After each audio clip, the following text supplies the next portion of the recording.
Yeah, this is probably the last video. Now, the right of the prince or the judge to ignore the rules of the judicial process because they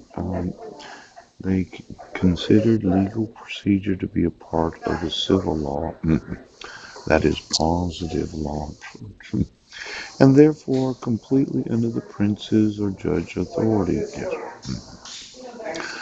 Now, this Pacopolia and the canonists introduced a different story and a different paradigm. The inexorable logic of their argument resulted in the inevitable conclusion that if the Ordo Iudicarius can first be found in the Old Testament, yeah, and if God had to respect the rights of defendants, then the rules of procedure must transcend positive law. Yes. These rules of procedure, yes, where the accused gets a copy of the criminal complaint and a summons before the court hearing, yes, and then can present to the court at the time of the hearing the actual evidence that they weren't at the scene of the crime and the accused copies of the emails that were sent to the approximate 1,000 individuals that witnessed that he was not there, known as myself. Now I put a little arrow that I made right here myself. Yes. Rules of procedure must transcend positive law. Now I know that you thought you were royalty. Ooch. Judge? Yeah. But for the deputy prosecuting attorney to say, well, he knows about the court hearing, it does not mean that I know what the court hearing is about.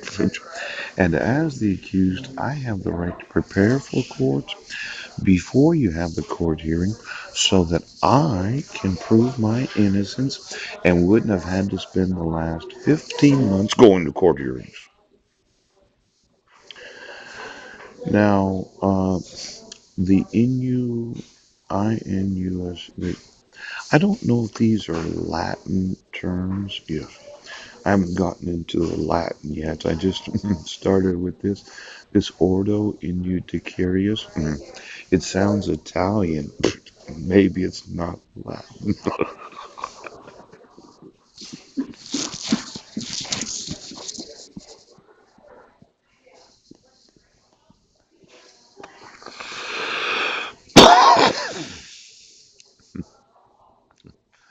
Now, there is consequently the fundamental rules of procedure could not be omitted by princes or judges. The right of the defendant to have his case heard in court was absolute, not contingent.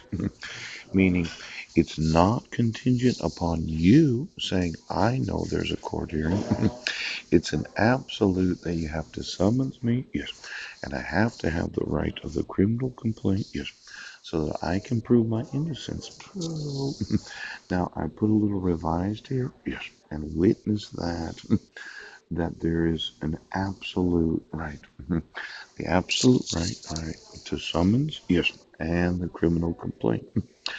Now, there was these jurists who first discussed the problem, often referred to a gloss. This GLOSS, yeah, of Pope Innocent the Fourth, when they redefined the origins of actions. Now, it looks like a court action, except it's a misspelling, yes, as if it were, well, Greece or something. I don't. Let's say you took the ES off, actually just the E, it was spelled ACTIONS, as in you're going to motion the court for the court to take an action. Right. Now, I'm not telling them how to spell their words, okay, but I think that a lot of the court's actions originate from some of this. Now, the essential rights of the defendants could not be transgressed.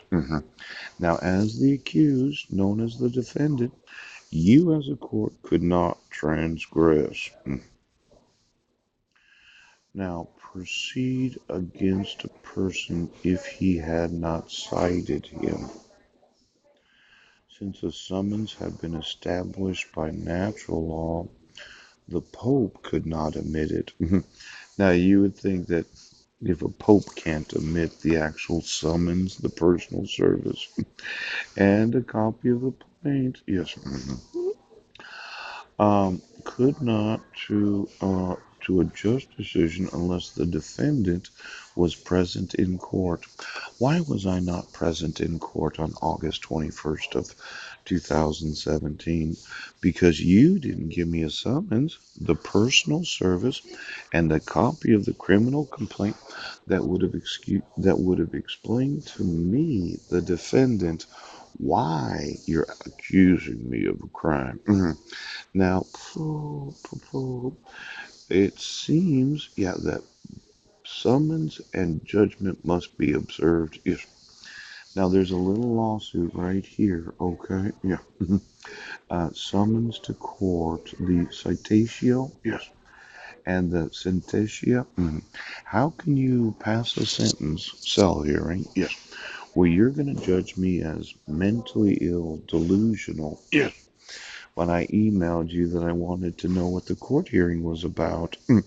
It seems very sane, right, to want to know why you're having a court hearing and want to get the actual criminal complaint so that I could answer the accusation of the 2 count criminal complaint before appearing in court, so that if I needed to bring somebody with me, police chief of Port Angeles, yes, any of the officers of the Port Angeles Police Department that got an email from me that day, yes, they could all say that we have a video from Paul from Port Angeles.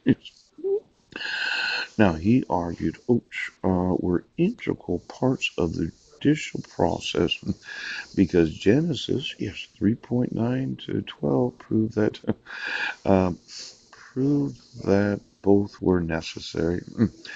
God had been bound to summon Adam, Adam and Eve. Human judges must do the same. Then he formulated an expression of a defendant's right to a trial and to due process.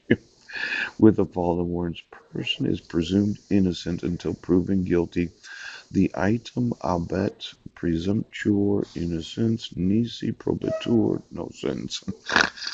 The fact is a double blow to the Anglophilic sensibilities. Not only is the maxim not found initial, was not even expressed in English. Now, this thought about God asking Adam, Adam, what have you been doing? And then he gives this explanation. I might even get the Bible out and look at it. Well, she gave me the apple to eat it. It wasn't my idea. Seems that Adam was defending his guilt of eating the tree of good and knowledge. Yes, when God had said, no, don't eat that tree. Now I know the accuser, that serpent, more cunning than all the other animals, had kind of, well, bewitched, yes, Eve into saying, you can touch the tree, go ahead. You can eat the fruit, it's good for you. But my thought is that if God, yes, asked Adam, you would think that a judge would have to summons a defendant.